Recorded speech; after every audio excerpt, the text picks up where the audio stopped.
noches a todos, buenas tardes. Agradecer las palabras de Adela, que dice que voy a decir cosas importantes.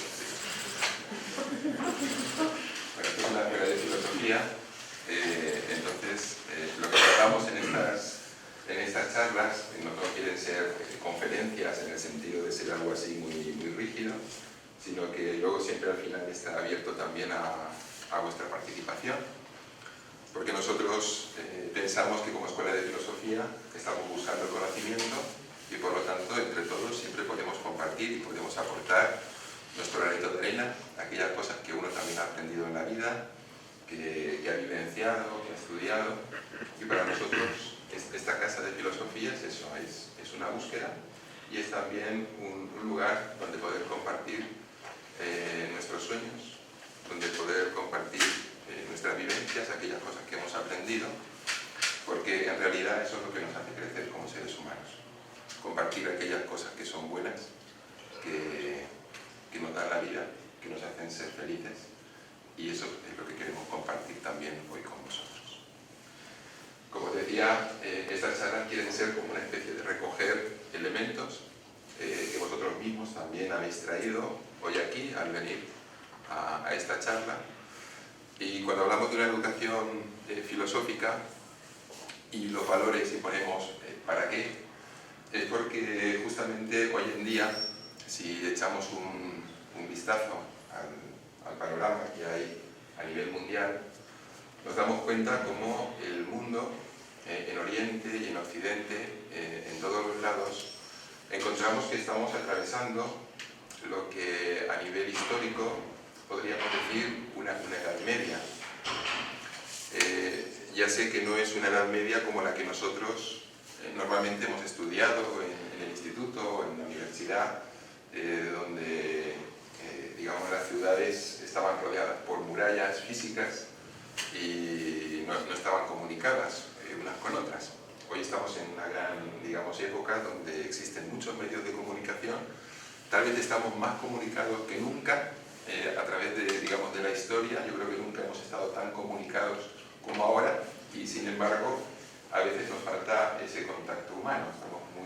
Tenemos muchas máquinas, por decirlo así, pero nos falta ese aspecto humano. Entonces, cuando hablamos de una crisis hoy en día, que hablamos de una edad media, nos estamos refiriendo a que hay una crisis. Esa crisis, que significa cambio, como sabéis en griego, no solamente es económica, porque normalmente decimos hay una crisis económica, ¿no? Hay una crisis energética. Normalmente esas crisis que nosotros estamos viendo hoy, en realidad es una crisis de valores. Es decir, cuando nosotros nos damos cuenta, por ejemplo, que hay lugares del continente, por poner un ejemplo de África, donde llegan los distribuidores de Coca-Cola y no llegan las medicinas, ¿sí? Eso es una edad media.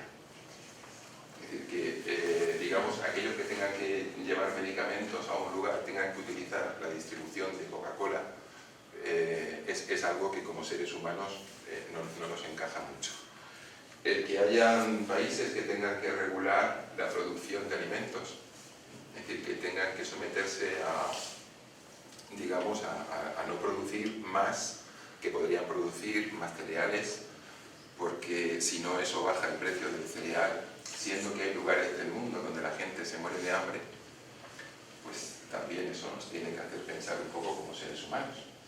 O inclusive que los alimentos se arrojen, ¿sí?, al mar antes que llevarlos a sitios donde son necesarios, o que las farmacéuticas, ¿sí?, controlen, digamos, el tema de los medicamentos como si fuese una especie de gran negocio, de tal manera que ellos son los que ponen precios a los medicamentos y impiden muchas veces que gente que está gravemente enferma, sobre todo me refiero en África, aunque esto afecta a todos los países del mundo, que no tienen medios para comprar esos medicamentos, pues no los pueden adquirir de ninguna manera.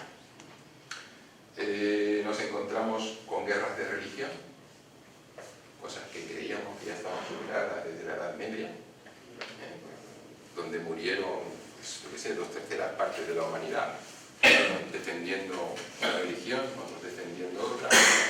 Y hoy en día nos encontramos que nuevamente tenemos guerras de religión. Tenemos también países que tienen un poder mayor que otros y que pueden invadir un país, o que pueden cambiar a su gobernante, o que obran muchas veces a su antojo, tienen poder en Naciones Unidas. Si hay algo o alguien, digamos, que está en contra de una acción que hacen estos países, que son los más poderosos, no es uno solo, pues ellos vetan la resolución de Naciones Unidas, tienen ese poder y hacen lo que quieren, ¿no? Bien, y podríamos hablar de muchas más cosas, ¿verdad? De todo cómo estamos contaminando nuestro planeta. Hoy es el Día de la Tierra, es un día también muy especial, que luego veremos un poquito de la importancia que tiene realmente el familiarizarnos con lo que es realmente nuestro planeta. Y por ejemplo, por poner otra muestra, sabemos que estamos utilizando productos que están causando daños en ese escudo natural que tiene la Tierra, que sería la capa de ozono. Sabéis que estamos utilizando unos gases, que es el fluorocarbono, desde hace muchos años, que destruye el ozono. Sin embargo, por motivos económicos, pues hay países ricos que no aprobaron el Tratado de Kioto, y bueno, y que lo aprobarán o dejarán de fabricar estos gases cuando a ellos les parezca. Sí, les da igual lo que le pueda suceder, digamos, a la humanidad, como ya estamos viendo, ¿no? El cambio climático, la subida de las temperaturas, el deshielo de los polos, la locura que hay con las estaciones, que veis que estamos en invierno y no sabemos muy bien si es primavera, ¿no? Por las temperaturas que hace, me refiero, incluso con la naturaleza, claro, está medio confundida también por las temperaturas que hacen, y de repente empiezan a lanzar, digamos, sus flores cuando a lo mejor aún estamos en invierno, y todo eso no es un producto del azar. Todo eso, el causante es el ser humano. ¿Y por qué? Por justamente esta falta de valores. Esta falta de valores se dan en estos momentos de crisis, de edades medias, por decirlo así, y justamente estos valores son los que forjan las civilizaciones. Es lo que nosotros vamos a ver en todas las culturas, y la filosofía es la principal extractora de estos valores en el ser humano. ¿Y por qué se creó nuestra escuela de filosofía? De alguna manera tiene que ver con esto que estamos hablando. En una entrevista que hicieron una vez al fundador de Nueva Acrópolis, el profesor Libraga, le preguntaron, bueno, ¿y cómo le surgió a usted esta idea de fundar una escuela de filosofía en el siglo XX? ¿No? Porque nuestra escuela de filosofía es a la manera clásica, como vamos a ver. Y entonces el profesor Libraga dijo, bueno, un día estaba en el teatro, de repente se fue la luz, hubo un apagón, y la gente empezó a salir despavorida, buscando salir por donde podía, pero presa de un ataque de pánico. Y entonces yo me pregunté, ¿cómo es posible? Si se va la luz, si encendemos un mechero, encendemos una cerilla, enseguida nos vamos a ver. Es decir, no ha habido ninguna explosión, no ha habido nada, simplemente se fue la luz.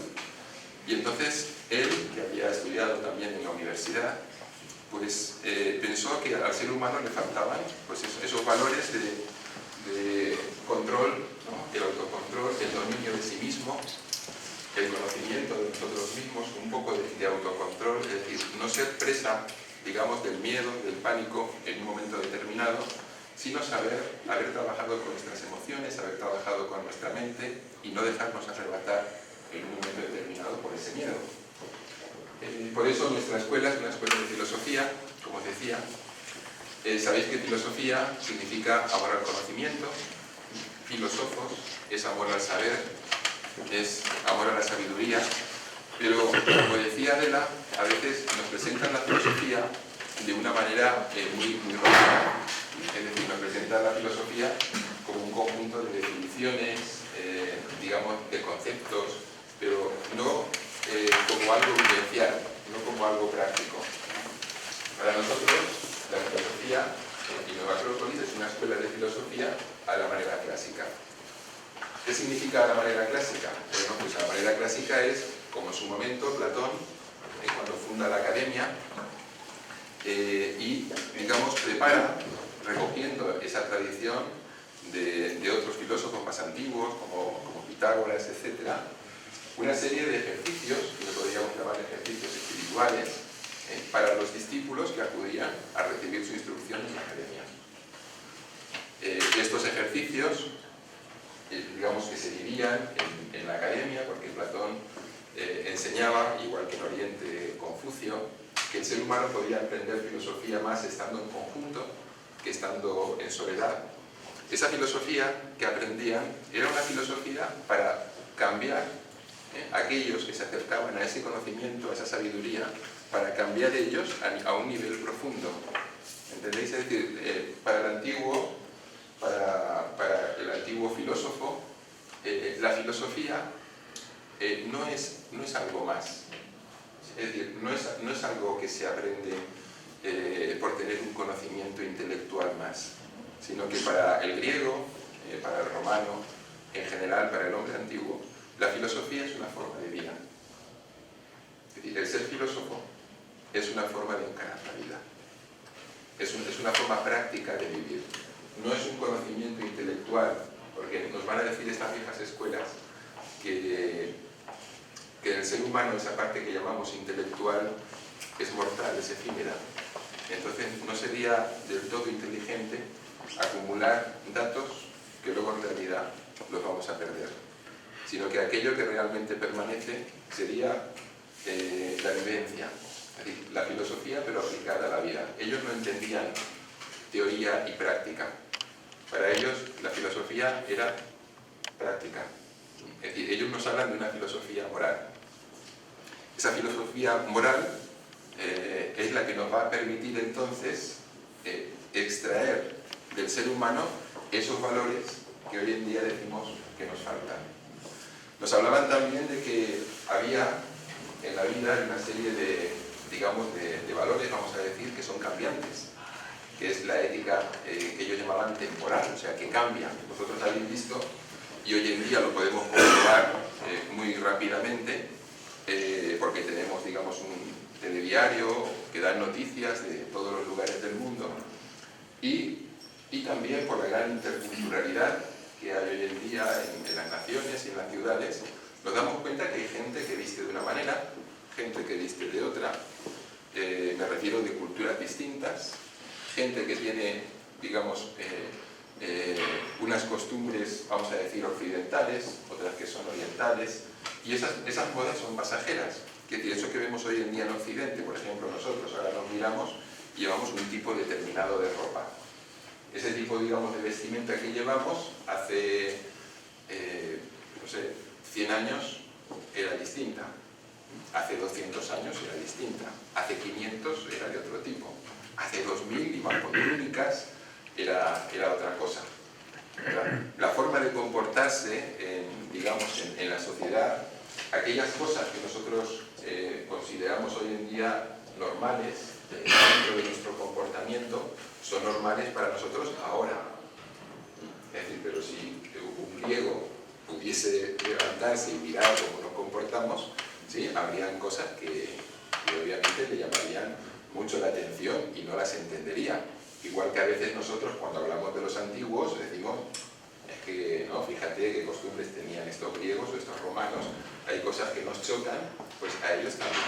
Entonces, pero más allá de estas cosas que pueden ser, digamos, cambiantes, que no tendrían por lo tanto una trascendencia, no tienen una importancia, sí que también, y es lo que nos interesa, los antiguos nos hablarían de una moral atemporal, que son justamente estos valores de los que estamos hablando. Es decir, nos hablarían de unos valores como los que tenéis puestos en la pared: la justicia, la paciencia, la bondad, el esfuerzo, la lealtad, la amistad. Es decir, habría una serie de valores que serían válidos más allá del tiempo. Es decir, que no estarían sujetos, digamos, a las modas, sino que estarían realmente enraizados en lo más profundo del ser humano. Esto lo podéis comprobar, nosotros lo estudiamos, obviamente lo que os decía decía Adela del curso de filosofía, Nova Acrópolis es una escuela de filosofía ecléctica. Quiere decir esto que tratamos de tomar siempre lo mejor allá donde esté y estudiamos filosofía tanto de Oriente como de Occidente. Es decir, que igual lo vamos a hacer esto estudiando en Egipto con Tao Te, como lo vamos a poder ver en Confucio, cuando nos habla del hombre Hu, que sería ese hombre que tiene, digamos, esos valores, esa formación, esa integridad de la que estamos hablando. Nova Acrópolis es una escuela de filosofía, de cultura y de voluntariado. Aparte de la filosofía, tenemos un elemento muy importante que es la cultura. Vosotros sabéis que el ser humano, por lo menos así nos lo dicen también los paleontólogos y los antropólogos que estudian nuestro comportamiento, el ser humano es el único capaz de transmitir, digamos, una cultura. Capaz de transmitir una cultura. El resto de seres vivos, en especial, digamos, los animales, sabéis que de manera genética ellos transmiten una serie de información a sus descendientes que les permiten la supervivencia dentro del ecosistema en el cual estamos todos. Es decir, por poner un ejemplo, sabemos, porque se ha estudiado, que las abejas, sus panales, que los hacen con esa forma, digamos, hexagonal, tan especial, lo vienen haciendo así desde hace millones de años. Sabemos también que las arañas, que tejen, digamos, esas telas tan resistentes, las vienen tejiendo así desde millones de años. ¿Qué es lo que ocurre? Que si nosotros cogemos y cortamos una tela de araña, ¿sí?, la araña no es capaz de remendar esa tela. Tiene que construir una nueva. Tiene que dejar esa y construir otra. ¿Entendéis? Es decir, el hombre es el único que es capaz de recrear, ¿sí?, a través de la imaginación, a través de su fantasía, a través de su inteligencia, puede remendar algo, puede cambiar algo, y no simplemente repetir un esquema que siempre estaríamos repitiendo el mismo esquema, como hacen los otros seres vivos. El hombre es aquel que es capaz de cambiar a través de su conocimiento, a través de su inteligencia, toda una serie de factores. Esto sería la cultura. Es decir, que a través de la genética se transmiten una serie de cosas, ¿sí?, que son físicas, pero no se transmite un conocimiento. Es decir, si nosotros tenemos, por ejemplo, un matrimonio, que el marido y la mujer son ciclistas, si tienen un hijo, ese hijo, si te dan una bici, no sabe ir en bici. Entonces, van a tener que enseñarle a ir en bici, aunque ellos dos hayan sido ciclistas toda la vida. Eso no se transmite por la genética. Igual que al ser humano, pues siempre habrá que enseñarle a nadar. Tiene que aprender cada vez. Entonces, esa cultura que se va transmitiendo, también es importante que entendamos, y aquí va a venir lo importante de la educación filosófica, que... os digo qué música más bonita. Que nosotros, cuando estamos transmitiendo algo, no podemos transmitir siempre nuestros puntos de vista. ¿Comprendéis? Es decir, no podemos transmitir a nuestros hijos siempre una misma enseñanza o un mismo punto de vista. No podemos transmitirle nuestras limitaciones, sino que tenemos que ponerlo en contacto con aquellos elementos donde ellos, es decir, donde esos nuevos seres humanos van a tener que aprender y matizar y que poder llegar a vivir, y ahí viene la educación. Es decir, la educación, que vendría del latín educir significa sacar de dentro. Entonces aquí nos vamos a las enseñanzas de la filosofía platónica, donde nos dice que el ser humano tiene una parte que es mortal, pero tiene otra parte que es su alma, que es inmortal. Entonces nos habla la filosofía platónica y otras filosofías de Oriente y de Occidente, que el ser humano viene a la Tierra periódicamente. Quiere decir que venimos, vivimos, luego dejamos este cuerpo, pero que ahí no se acaba todo. Es la doctrina doctrina que a lo mejor algunos habéis escuchado de la reencarnación, que a veces no se interpreta del todo bien porque se escuchan cosas que exactamente no es lo que enseña esta doctrina. Quiero decir que hay a veces alteraciones y nos dicen que si un ser humano puede reencarnar luego, yo qué sé, en un caballo o en un perro o algo por el estilo. Entendamos que los seres humanos, según estas viejas enseñanzas, siempre encarnarían como seres humanos, como hombres o como mujeres, pero siempre como seres humanos. Entonces nos decía Platón, y esta antigua filosofía, que justamente esa alma inmortal del ser humano viene ya con una serie de cosas que a través de estas vidas que hemos dicho hemos ido aprendiendo. Entonces eso está en nuestra alma, ya venimos con ello aprendido. De ahí que veamos que hay personas que tienen, o niños, que tienen mucha facilidad, pues yo que sé, a la hora de la pintura, o de la música, o de las matemáticas, o de otras artes. O también vemos entre nosotros, ¿verdad?, que hay algunos que tienen unas capacidades más desarrolladas que otras, y esto viene porque lo hemos trabajado. Algunos hemos trabajado más unos aspectos y otros han trabajado más otro tipo de aspectos, y esto es, digamos, como una universidad, donde cada vida sería como una especie, digamos, de curso donde venimos a tratar de aprender.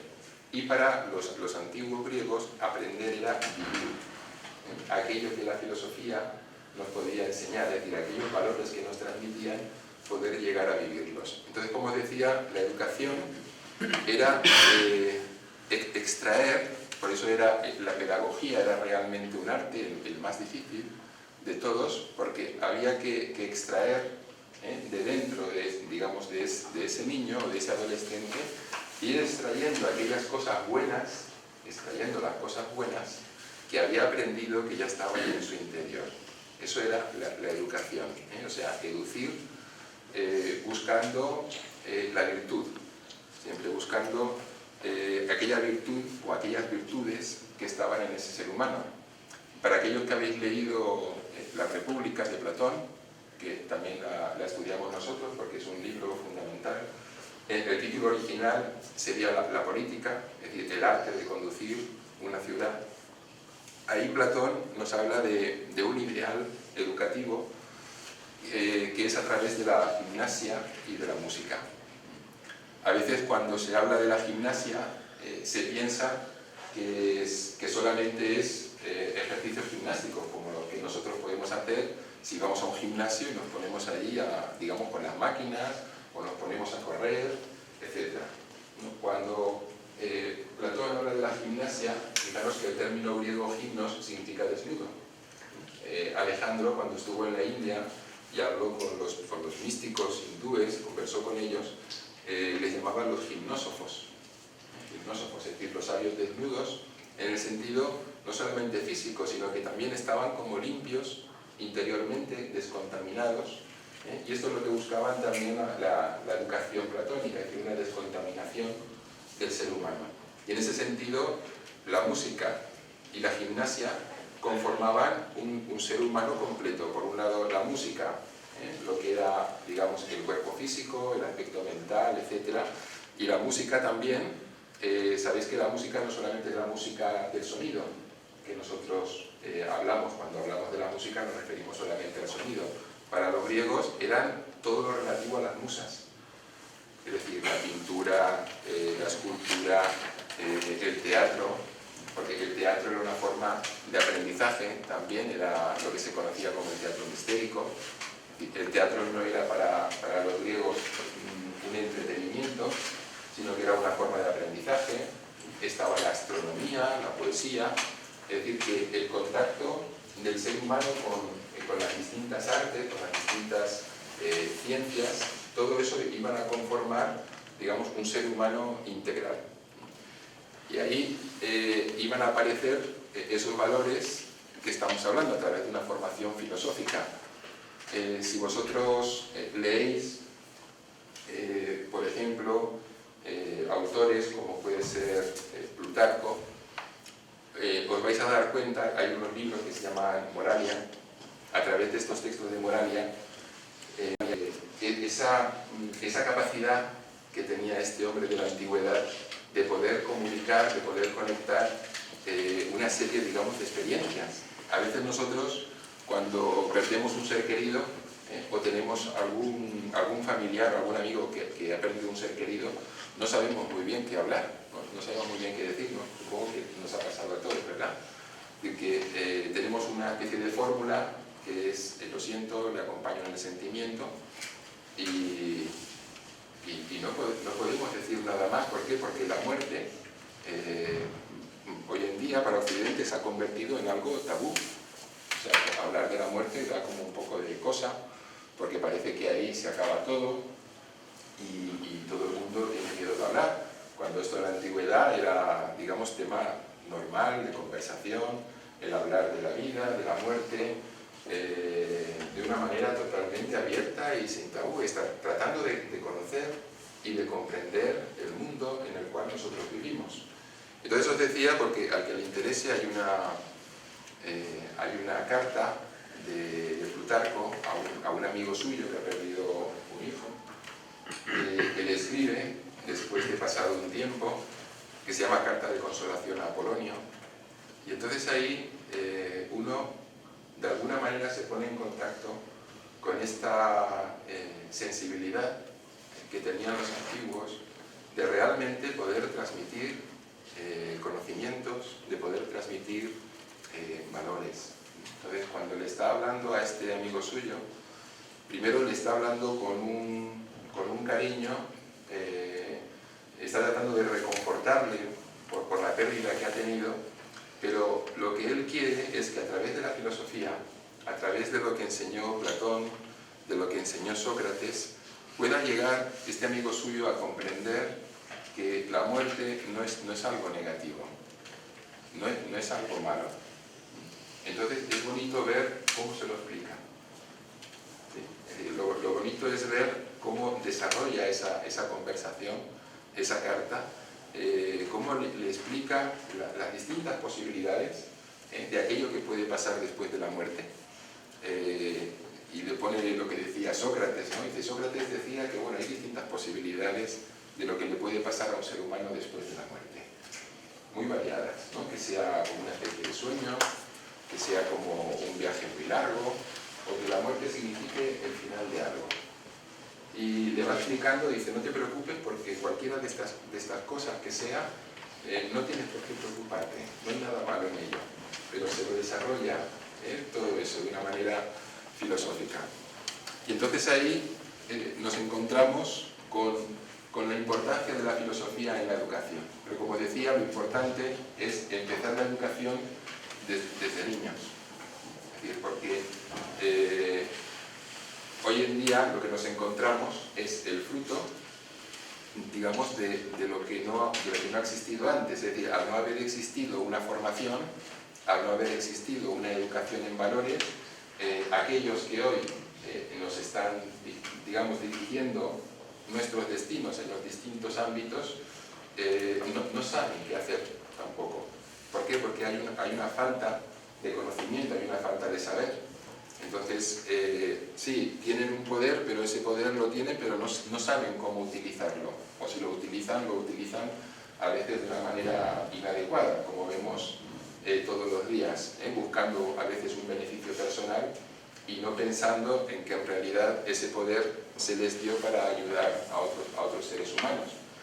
Entonces, cuando nos hablan de la educación del niño, nos dicen que en esa época el niño lo que necesita es estar en contacto con la belleza, con el orden, es la época, digamos, del cuento, donde el niño necesita recibir una serie de enseñanzas, pero claro, su mente no está preparada para un discurso, digamos, racional, pero sí que puede comprender a través de los cuentos, digamos, cosas que son fundamentales o cosas básicas. Por eso los cuentos de los hermanos Grimm, ¿no? Como el del Patito Feo, o Blancanieves y los 7 enanitos, o otros, que son todos cuentos simbólicos, no son simplemente, digamos, pasatiempo para que el niño deje de llorar o no moleste o para que se duerma, sino que tienen un trasfondo realmente profundo, filosófico. De hecho, hay libros que tratan sobre el simbolismo de los cuentos, los distintos símbolos que van apareciendo en los cuentos, o los cuentos de hadas, o donde aparece todo un mundo, digamos, invisible, los espíritus de la naturaleza. Es decir, que en esa época también nos van a decir que lo más importante, lo fundamental, es que el niño tome contacto con la naturaleza. Pero tome contacto con la naturaleza en el sentido que empiece a amar a toda la naturaleza y que vea toda la naturaleza como un inmenso ser vivo. Antes decíamos que hoy es el Día de la Tierra. Pues, que vea como hermanos a los animales, a los vegetales, a los minerales. Es decir, que entienda que todos son seres vivos. Porque hoy en día sabemos que las piedras son seres vivos también.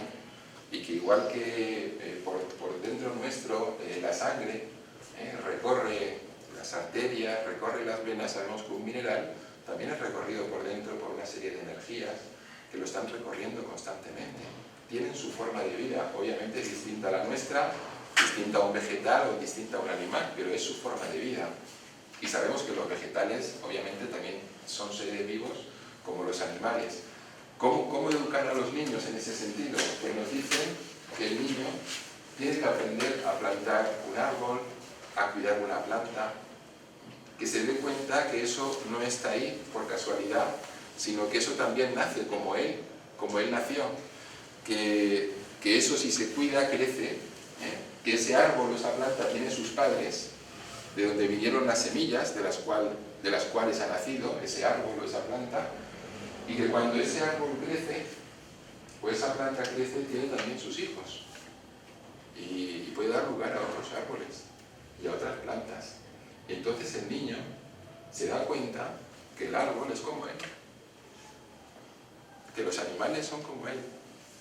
Es decir, que son seres vivos que merecen un respeto, porque aquí encontraríamos ya la clave de todo.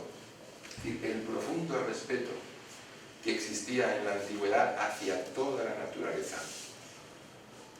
Obviamente, profundo respeto por la educación que habían recibido, donde aprendían a valorar a todos los seres vivos, y todos los seres vivos es de todo el planeta. Entonces el niño se familiariza con esa naturaleza y aprende a amarla, y por lo tanto aprende a amar también a sus semejantes. Porque a veces nosotros en la educación de los niños, a veces los padres exigen mucho las notas, ¿no? Que traigan, a ver, tráeme las notas, ¿qué has sacado en esto? ¿O qué has sacado en lo otro? ¿Has aprobado? ¿Has suspendido? ¿Sí? O sea, se fijan más en el resultado, vamos a decir, numérico, que en cómo se está comportando ese niño. Es decir, ¿qué carácter tiene ese niño? ¿Cómo se comporta con los demás? ¿Es afable? ¿Es servicial? ¿Es rencoroso? ¿Es cariñoso? ¿Estamos trabajando para ayudarle a formar su carácter? ¿O en la sociedad que vamos, que es totalmente competitiva y que sabéis que justamente eso es otro de los grandes problemas de la sociedad, donde enfrentan a unos seres humanos contra otros, porque uno tiene que vender más que el otro, porque uno tiene que sacar mejor notas que el otro. Entonces crean una especie de competencia ya desde pequeños en los seres humanos, que eso no va a ser bueno. No crean un espíritu de solidaridad, sino que están avivando siempre la competencia entre nosotros. Porque hay como una especie, digamos, de estatus, pues la gente que tiene fama, los que tienen éxito, aquellos que son más ricos, que tienen más bienes materiales, y eso es lo importante. Y cuando uno estudia filosofía, enseguida la mamá pregunta, ¿pero eso te va a dar de comer? No, porque si no te va a poner una pregunta. Si no te va a dar de comer, ¿para qué quieres estudiar filosofía? O sea, eso no es práctico, tienes que estudiar contabilidad, economía, alguna carrera de provecho, algo de provecho, porque eso como hobby está bien, para que te entretengas, pero eso no es muy importante.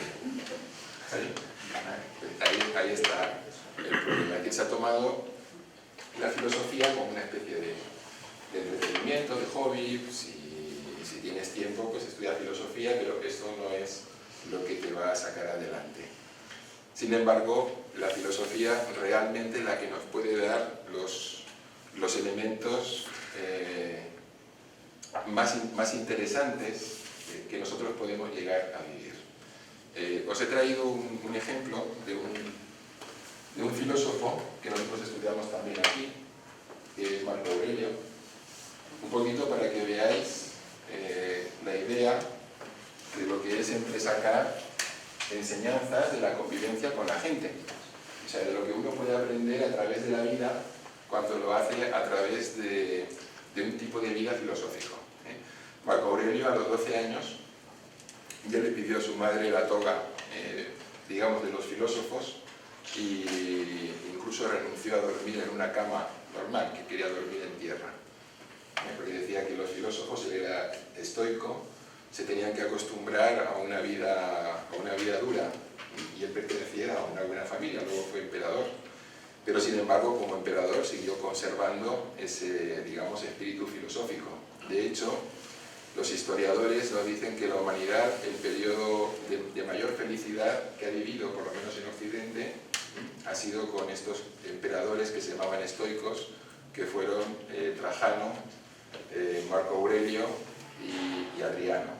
Lo consideran como la última época que conozcamos históricamente más feliz de la humanidad. Para que veáis un poco cómo era este hombre, que como os digo, fue emperador, sabéis que tiene la estatua, bueno, ahora está en el Museo Capitolino, antes estaba en la plaza que se llamaba el Campidoglio, le pregunto a que es italiano, Campidoglio, que la construyó Miguel Ángel, ¿sí? Y lo que pasa es que por el tema de las palomitas, hablas de maíz, lo entraron dentro, estaba ahora cubierto porque si no todo el recubrimiento que tenía se estaba perdiendo. Pero todavía hoy en día Marco Aurelio es venerado por el pueblo italiano por todo lo que consiguió para esa época civilizatoria, ¿no? Entonces fijaros, si nosotros pudiéramos llegar a vivir así, digamos, la vida, porque esto que os voy a leer, que se llaman meditaciones o pensamientos de Marco Aurelio, en realidad no solamente lo practicaba él, sino que esto era una costumbre, a partir de determinado momento en la historia de la antigüedad, se pone de moda una cosa que tiene un nombre muy raro en griego, os lo digo, pero se os va a olvidar, no sé si a mí, yo me acordaré, se llama hipopnema, os podéis olvidar ya, no pasa nada, pero es una especie de libreta que llevaban consigo y entonces iban anotando ahí sus meditaciones, las cosas importantes que habían vivido durante el día, ¿sí? Esto fue, en un momento determinado surge, y bueno, ya se instala en la sociedad grecorromana de su tiempo, es decir, llevar una libretita, sí, para ir anotando, no con bolígrafos ni nada, ya sabéis que ellos llevaban otro sistema de anotación, pero para ir anotando las cosas importantes y que no se les olvidaran, ¿no? Entonces, una especie de meditaciones. Fijaros las cosas que aprendió Marco Aurelio, no lo voy a leer todo, porque el primer libro, es decir, las primeras hojas, son todo cosas que él aprendió de su familia y de sus amigos. Dice, de mi abuelo Vero, el buen carácter y la serenidad. De la reputación y memoria legadas por mi progenitor, el carácter discreto y viril. De mi madre, el respeto a los dioses, la generosidad y la abstención no sólo de obrar mal, sino incluso de incurrir en semejante pensamiento. Más todavía, la frugalidad en el régimen de vida y el alejamiento del modo de vivir propio de los ricos.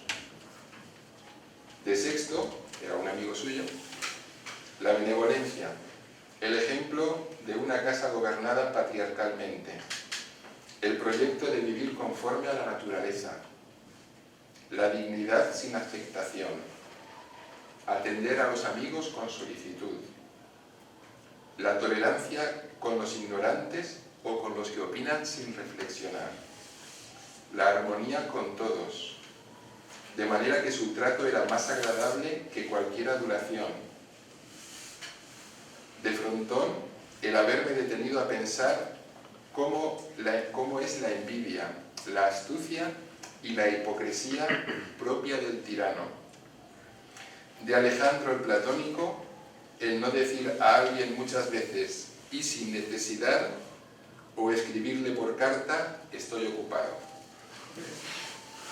Eso que no tenía WhatsApp ni nada de eso. Estoy ocupado, no puedo atender. O sea que aprendió a no decir a sus amigos, estoy ocupado. Y no rechazar de este modo sistemáticamente las obligaciones que imponen las relaciones sociales, pretextando excesivas ocupaciones. De Cátulo, el no dar poca importancia a la queja de un amigo, aunque casualmente fuera infundada, sino intentar consolidar la relación habitual. De Máximo, el dominio de sí mismo y no dejarse arrastrar por nada. El buen ánimo en todas las circunstancias y especialmente en las enfermedades. La moderación de carácter, dulce y a la vez grave. La ejecución sin refunfuñar de las tareas propuestas. La confianza de todos en él, porque sus palabras respondían a sus pensamientos. Y así sigue, hojas. Bueno. O sea, y ahí nos da una clave también muy importante, porque aquello que él observaba era también un ejemplo. Y es algo muy importante, porque hoy en día nosotros vemos gente también que dice cosas muy bonitas, ¿sí? Pero que luego no las lleva a la práctica. Entonces, la forma de enseñar siempre que ha sido válida en todos los tiempos ha sido el ejemplo. No tanto lo que yo digo, porque esto justamente fue un problema a partir del nacimiento de la democracia ateniense con Pericles, cuando, digamos, la gente de las familias más importantes de Atenas querían todos gobernar y entonces pagaban los servicios o las enseñanzas de alguien que les enseñara retórica. La retórica es el arte de engañar, de marear a la gente, pero bien, o sea, sabiendo hablar muy bien, diciendo amablemente, así como los políticos. Bueno, yo no quería decirlo, ¿sí? Pero luego, a la hora de la verdad, que decir, hablaban muy bien, pero luego lo que pasaba, ¿no? Tenían ahí, ¿qué hacían? No sabían qué hacer. Bueno, entonces, como decíamos, estamos hablando de la educación. Después de esa edad infantil, cuando pasamos a la adolescencia y a la juventud, nos dicen estos filósofos platónicos que el ser humano debería, ese contacto con la naturaleza, ser algo mucho más vivo. Es decir, que es la época, digamos, de la aventura. La aventura significa, pues eso, subir montañas, bucear, digamos, en los ríos o en los mares, estar en ese contacto que nosotros conocemos, que a lo mejor hemos vivido cuando éramos jóvenes, con la naturaleza de una manera mucho más cercana, que tiene sus riesgos, ¿verdad? Porque puede decir, bueno, pero eso es peligroso, pueden haber accidentes. Bueno, sí, pero también es peligroso estar a lo mejor todo el día delante de un ordenador, ¿no? O también es peligroso estar todo el día con un videojuego, eso también es bastante peligroso. Peligroso me refiero por la repercusión que puede tener. Entonces nos decían que el ser humano necesita un poco de gloria y necesita también escribir una línea en la historia, es decir, que seamos capaces de poder hacer algo por nosotros mismos, que tengamos también la capacidad de desarrollar el valor, porque el valor es muy importante. Es decir, cuando a alguien decimos que es joven, más allá de la edad, decimos que es una persona valiente. Valiente significa que está dispuesta a enfrentar las cosas y que no tiene temor, no solamente las cosas, digamos, físicas, sino cualquier cosa que se le pueda presentar. Recordaba, leyendo justamente sobre esto del valor, aquel momento histórico con Leónidas, no sé si lo conocéis, el rey de Esparta. Habréis visto a lo mejor la película de los 300, ¿sí? Y entonces, en una ocasión, justamente cuando iba a esa guerra Leónidas, alguien le dice, 300 guerreros son pocos para 1.000.000 de persas que eran. Y entonces Leónidas le dice, incluso con todos los guerreros de la Hélade, seríamos pocos comparados con ese 1.000.000 de persas. Pero si te refieres al valor, somos suficientes. Es distinto. Una cosa era el número. El número estaba muy por debajo, pero en cuanto a valor, él pensaba que no. Recordad la fama que tenían los espartanos, que cuando ayuda militar, porque estaban en alguna guerra con otro pueblo, les mandaban un guerrero.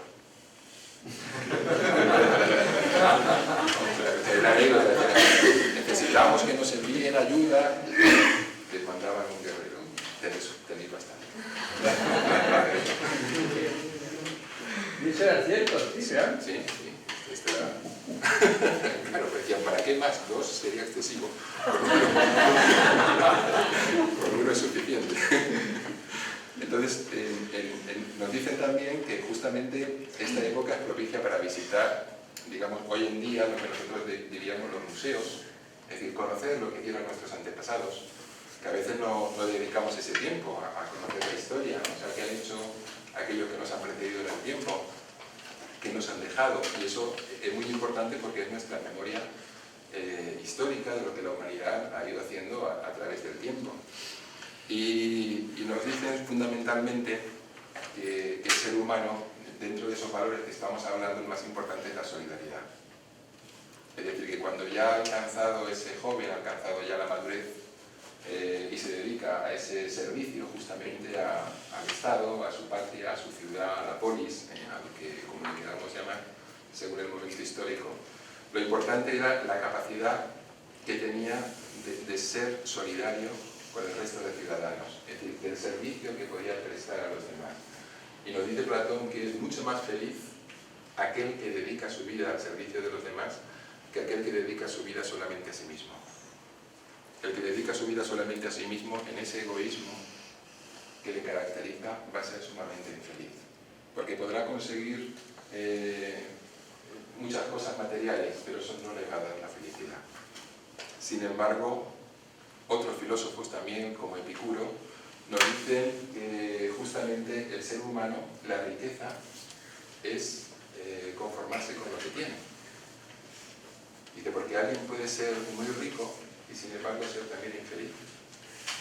Y nos hablaban de la austeridad, nos hablaban justamente del compartir, que es lo que nosotros estamos tratando de hacer con el voluntariado. El proyecto que os ha comentado Adela, del comedor social y otros proyectos que tenemos, no tenemos ayuda de ningún tipo externo, me refiero, sino que está todo hecho por nosotros, por filósofos, voluntarios, por voluntarios, que nos quitamos horas de donde no las hay para poder participar en algo tan, sin embargo, tan gratificante que nos llena completamente y nos hace felices. Entonces podemos entender que es lo que nos decía Platón, porque uno es feliz cuando está haciendo algo que sabe que va a ayudar a otro ser humano. Y así, pasando el tiempo, pues entramos en ancianidad y nos dice Platón que igual que alguien cuando va a hacer un viaje se preocupa de hacer la maleta, cuando el ser humano llega a determinada edad, esa edad que podemos llamar la ancianidad, sabiendo que está más cerca de dar ese paso a otro estado de conciencia, eso que llamamos muerte, se debería preparar, nos dice, el Estado debería preparar a estos seres humanos para vivir ese momento tan importante de nuestras vidas.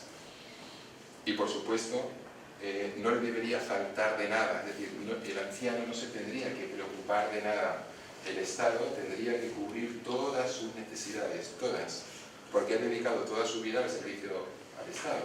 Y justamente cuando llega un momento en que ya no se puede valer por sí mismo, el Estado, como agradecimiento, debería velar porque esa persona fuese feliz y no le faltara absolutamente de nada. Y llegados a esto, pues para ir concluyendo, deciros que nosotros como escuela de filosofía todos los años hacemos un congreso del Día Mundial de la Filosofía, siempre en noviembre, que es cuando se celebra, y siempre recalcamos el mensaje de la directora de UNESCO cuando habla de la importancia de la filosofía a la hora de establecer puntos de encuentro entre los seres humanos. Es decir, nosotros creemos profundamente en esa Declaración de los Derechos Humanos de Naciones Unidas, que sabéis que es del año 1948, donde se habla de la dignidad del ser humano, donde se habla de la igualdad entre los seres humanos. Pero para que haya esa igualdad tiene que haber un respeto. Ese respeto quiere decir que yo reconozco reconozco como persona al ser humano que yo tengo delante mío, o al ser humano que está en el otro punto del globo. Fijaros que esto también es la importancia del saludo. Nosotros a veces nos saludamos de manera, digamos, muy jovial, decimos hola, ¿cómo estás? ¿Sí? Este es el saludo de hoy en día, ¿no? Lo que decíamos de las cosas que van cambiando. En la antigüedad tenían otros saludos. Por ejemplo, estaba recordando ahora el saludo que tenían los incas, que cuando se encontraba un inca con otro, le decía algo así como, en quechua, en castellano, le decía, no seas mentiroso, no seas adúltero, no seas ladrón. Esto era como los buenos días. Buenos días, buenas tardes, buenas noches. El equivalente. No seas mentiroso, no seas adúltero, no seas ladrón. ¿Sí? Bueno, pues construyeron una civilización.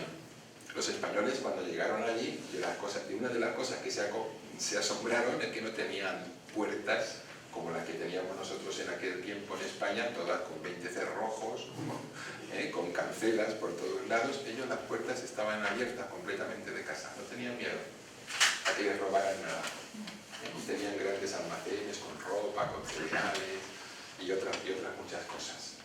Fijaros que otro saludo no es de los pieles rojas, es del jao, porque sabéis que en realidad lo de jao es un sonido que ellos, fijaros, en la idea del indígena, es decir, del indio, por acercarse a los occidentales que les estaban allí invadiendo y destruyendo, digamos, todas sus tierras, por tratar de establecer una cercanía, ¿sí? Les saludaban como ellos, porque esto viene del inglés. Los ingleses le decían how do you do, claro, pero eran indios, no sabían inglés. Entonces, como escuchaban mucho how do you do, how that, ellos cuando veían a un occidental decían how. Claro, pero esto es como es un sonido. Claro, fijaros que también un inglés preguntarle, yo que sea un piel roja, ¿no? En inglés, ¿cómo está? A veces es como los españoles cuando conquistan, digamos, la zona de los mayas, que para saber dónde estaban, ¿sí? Cogen a un indígena, lo suben allí, estaban atravesando, digamos, un río, lo suben a la embarcación y le preguntan ¿cómo se llama esta tierra? Claro, se lo preguntan en castellano al indígena, ¿no? Un maya, le preguntan ¿cómo se llama tu tierra? Sin intérprete ni nada. Y entonces el indígena... Entonces el indígena le dice Yucatán. Y entonces el español dice, ajá, anota, estamos en el Yucatán. Claro, pero Yucatán significa no te entiendo.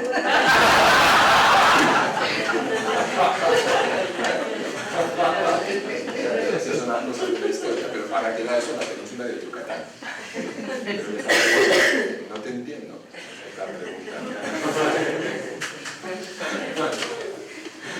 Bueno,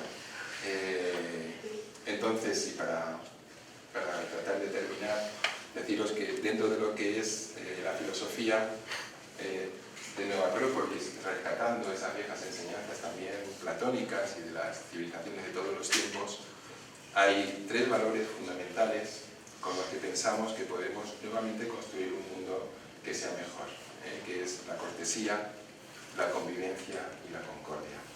Es decir, la cortesía, que como sabéis viene de la palabra corte, porque habían ciertos, por decirlo así, morales que se trataban de respetar para que hubiera una armonía.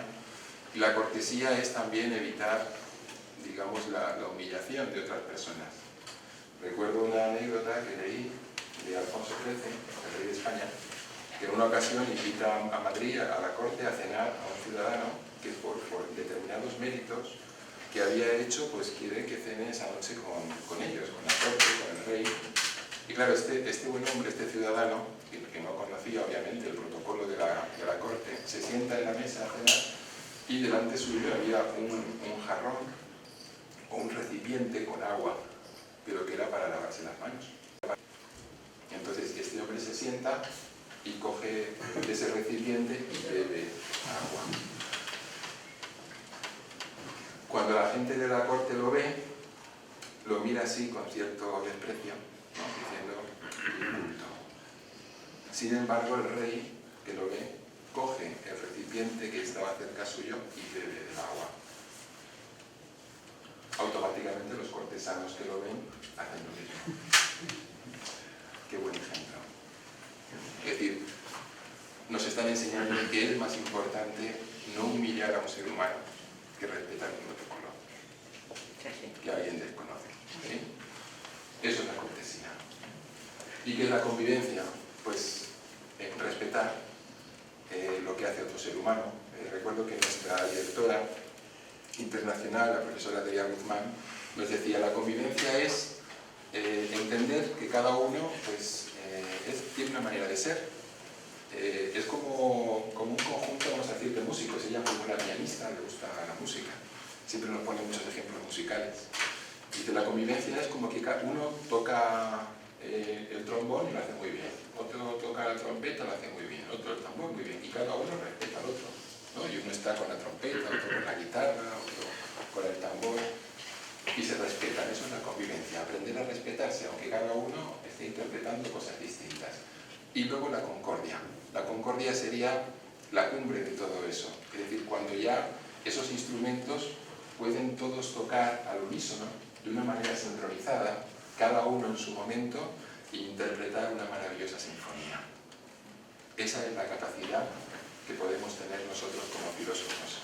El poder, cada uno, en base a esos valores que tenemos, en base a esas virtudes que podemos desarrollar a través de la filosofía, poder juntos, de una manera solidaria, de una manera armónica, porque la armonía es esa ley universal que junta a todos los seres, que junta a todas las cosas, y eso que está impregnado de mucho amor y de mucha belleza, con eso y con nuestro esfuerzo, poder plasmar un mundo que sea más bello y que sea más bueno y mejor que este. Entre todos lo podemos hacer, pero cada uno de nosotros tiene que estar dispuesto a poner su voluntad y poner su granito de arena.